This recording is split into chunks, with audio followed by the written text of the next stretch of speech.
Welcome to Power Yourself, where I talk about the most important topic in the world, you. Today we're going to address perceptions, how we sometimes get this messed up as factual information, which can often in our lives lead to tension and a whole bunch of conflict. So the goal of talking about perceptions today is so we can start looking at what's actually happening in our brain. And that can help us be a little bit more conscious in our lives. And that's hopefully going to lead us to jump to less assumptions in our day-to-day. Okay, so let's start with what is a perception. So think of something happening, okay? Something that we can see or something that we can hear. Basically, I always explain it as pop out your cell phone and it's something that you can actually record, okay? So when this event happens, what's going to happen in our brain is it's only going to take in selective pieces of information. So it's not going to take in the whole event. It's just going to take in selective pieces of that event. Now, the information that it takes in, it's really going to be determined by our past experiences, our beliefs, our education, how we were raised, and really our interactions, okay? So it's going to take in only selective pieces of information based on all of those experiences. Now, here's the tricky part. Our brain actually starts to make connections that it believes is actually there. And we end up telling ourselves stories. And really, those stories have no factual truth. Our brain just makes these assumptions based on our life thus far. So it's really only taking in selective pieces, and that has to do with our experiences in life up to that point in time. Now, one of the dangerous parts of this is that with assumptions, we actually start assuming what people mean by their actions.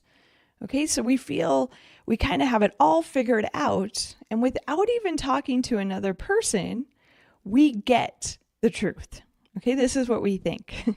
So we're taking in selective pieces of information, and we're drawing conclusions based on these selective pieces of information. And we're basically telling ourselves a story. Now, the crazy thing with assuming, as we all know, if we break it down, it's always going to make an ass out of you and me, okay? So basically, when we're assuming stuff, we're getting in somebody else's head, or we think we are, and we're really adding our truth, or what we feel is the truth, to somebody else's actions.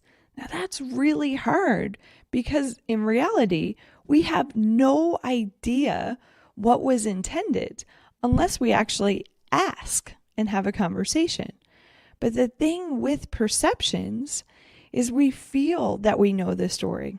We are so convinced that this is the truth that we don't even feel we need to have a conversation. And with this conviction comes a lot of the assumptions. So we fill in the blanks. We tell people what they meant by their actions or what they really meant by saying that to us. Now, something we have to consider is that the pieces of information that we're actually taking in, remember I said it's selective pieces.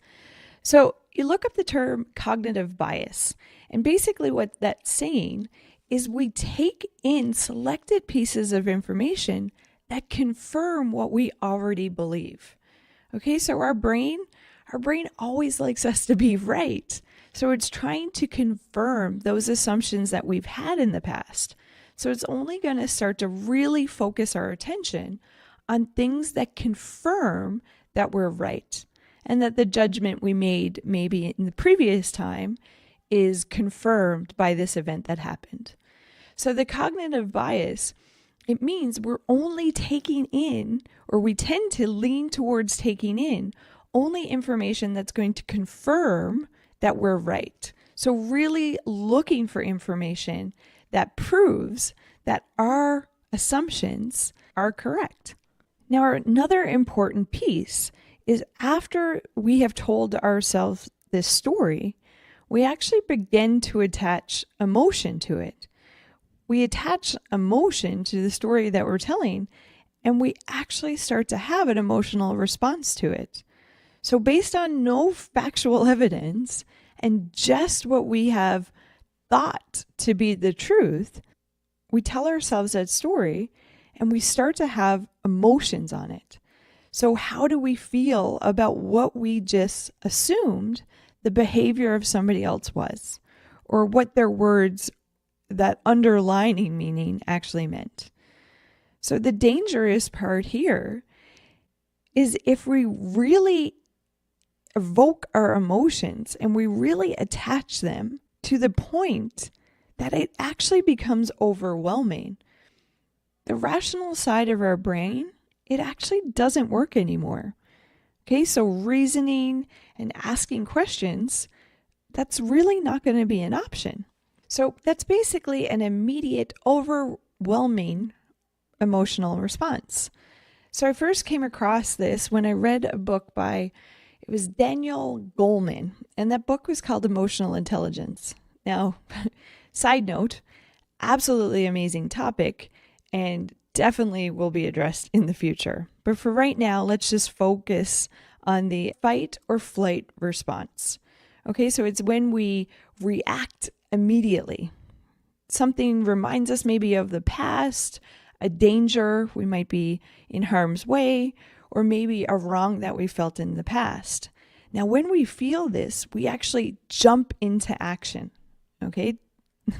Now, the confusing piece is this has been so beneficial to us in the past. So basically, picture yourself in the woods and you hear a crack. Okay. This is something that's going to allow you to respond in a way that's actually going to keep you alive. Okay. So think of our ancestors. This is what allowed them to survive from the tiger attacking or the bear attacking. Okay. So this is a way that is actually really instinctual to us. It's very much deeply ingrained to have that reaction when we hear that dangerous sound or when we feel that our life is in danger or we're threatened. So the dangerous piece of all of this is our rational brain is actually not being used in this process. And our emotions are technically, they're running the whole show. Okay. So the part of the brain that asks the questions, looks at all the information and makes that educated decision, well, it's actually hijacked. So it's not working at all. And our emotions are driving the boat. And they think they're driving the boat to actually keep us alive. And it has for centuries before. But the thing is, very rarely are we going to come up against the tiger or have that encounter with the bear in today's society. So it's learning that this is an instinctual part of us and this happens. But when this happens, our emotions are running everything. So we kind of almost have to get to a place where we don't allow the emotion to be so predominant and we don't allow the emotion to really take charge of us. It's about being able to, once we start feeling that strong emotion, asking ourselves, what's factual here? What's actually happening?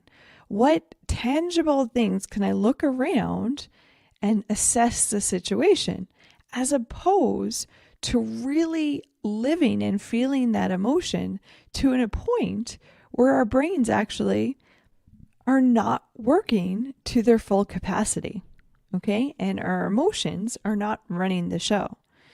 So reflect on this for a second.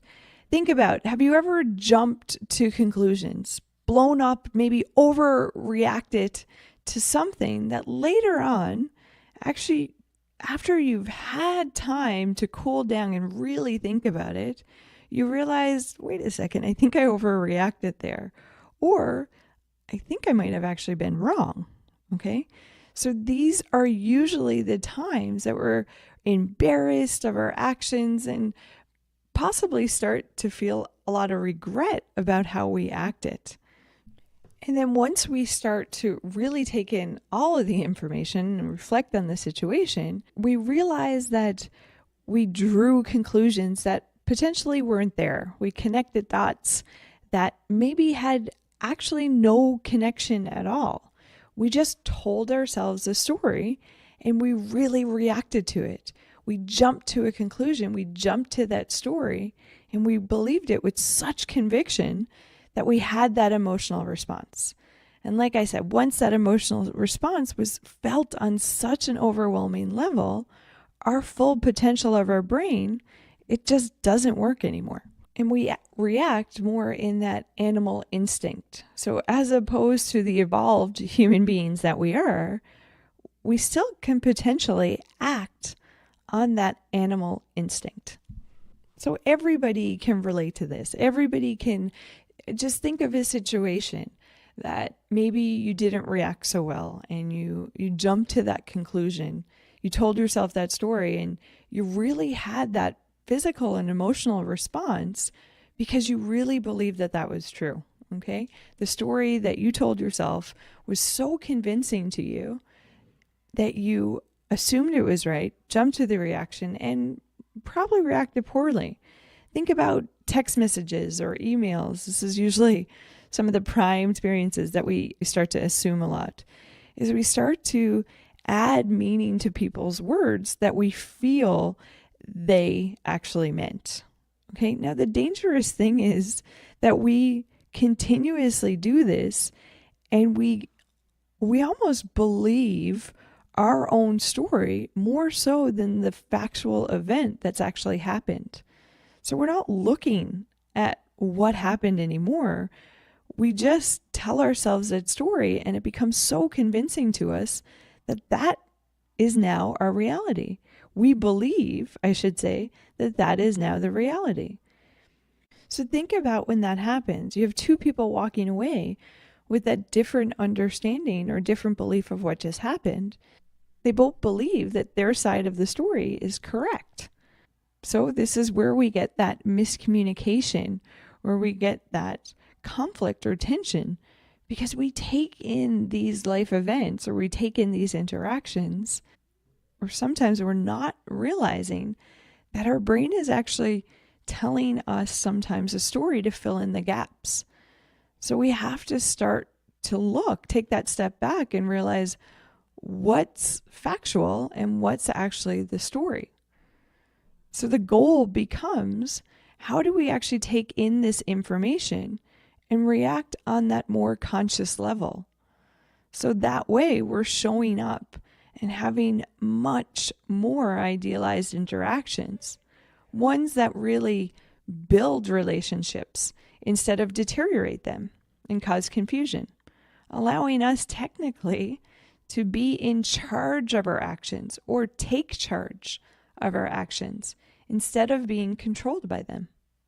I think realizing that this is happening is half the battle. So if we can bring that awareness to sometimes our brain is actually not our friend. Sometimes our brain makes us believe things that might not actually be there, okay?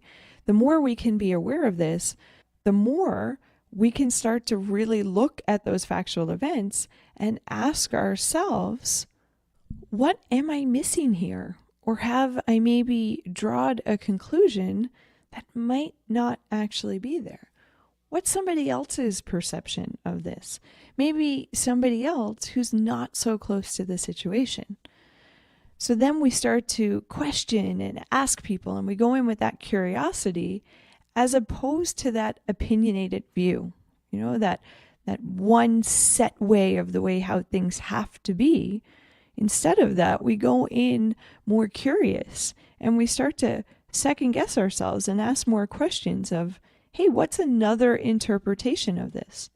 Now, through that lens, that's when we're actually going to be able to take in more of the events, take in different angles or different perceptions, and that's going to allow us to really start to understand these situations more clearly as opposed to just through our narrow lens.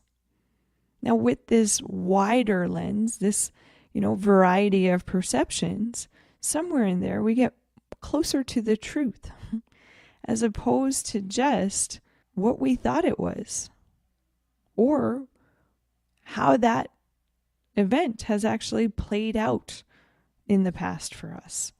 Instead, we actually get to see the event or understand it closer to what we're actually experiencing. So stuff like this, I always find it's easy to say, and it's so hard to put into action. So I think a huge piece is being aware, like I said, that this is a possible thing. We might be telling ourselves a story here. So if you can become more aware of this, you're likely to be able to catch yourself when it's happening. And let's be realistic. Sometimes you don't catch yourself when it's happening. Sometimes you catch yourself when you cool down and you step away from it, like I said. But the thing is, the more aware we become and the more conscious we become of our actions, the less likely it'll be that we'll jump to these conclusions and really attach that maybe incorrect emotional response. And let's face it, when we attach those incorrect emotional responses, we don't usually have the most desired reaction to a situation. I think of sometimes when you misinterpreted that text, or maybe your partner or your friend, you attached meaning that really wasn't there. These are all things that can really allow conflict in your relationships, in your interactions. So the biggest piece, I think, is that awareness. And like I said, just because we are aware that this happens doesn't necessarily mean we're going to catch it each time. But the more we practice this awareness, the more we practice relaxing ourselves and taking that breath before jumping to the conclusions, I feel the more beneficial it will be to us and our overall interactions and relationships. So walk into our interactions with this awareness, okay? Hopefully that's going to help you draw those conclusions less and less, and hopefully allow you to remain objective. Stay really curious in events, or when you're attaching maybe assumptions, or when you're perceiving something to happen a certain way. What's the actual facts? What physically happened here? What could be caught on camera or recorded? What are the facts? Stay curious, I think, is the biggest mindset of all, besides awareness. Staying curious allows us to really ask questions. And instead of just staying in our own little narrow box and drawing those conclusions, it really allows us to stay open and to start to actually understand other people and their perceptions or their version of what happened. An important piece is always to remember every single person's voice is really important. Every single person's voice has merit, has truth to it. So don't be so quick to dismiss that we feel it's not our truth. Ask questions. Treat them the way that we would technically want other people to treat us about our perception of something. I can never say it enough, but be kind to each other. People's perceptions, we know ourselves, if you really reflect on this, they can feel like they're the actual truth. We can be so convinced. So try not to dismiss each other. Try not to dismiss them easily, and give people the opportunity to share their version. It could be another really important angle, or maybe something that you missed of the event. And that's going to allow you to walk away with that better understanding. So next time you see or hear something and you really begin to tell yourself that story, try and remind yourself to consider, what am I missing here? What are the facts? Take that deep breath. Relax for a second.